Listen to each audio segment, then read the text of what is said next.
अभी देख सकते हैं हमारा मीट पक रहा है बढ़िया से, पक के इतना ही बचा हुआ है और बिक्री हो गया है।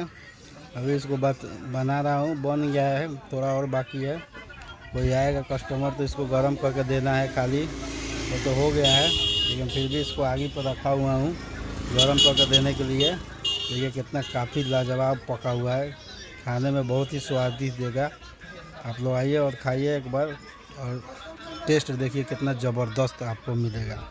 मिलते हैं अगले वीडियो में।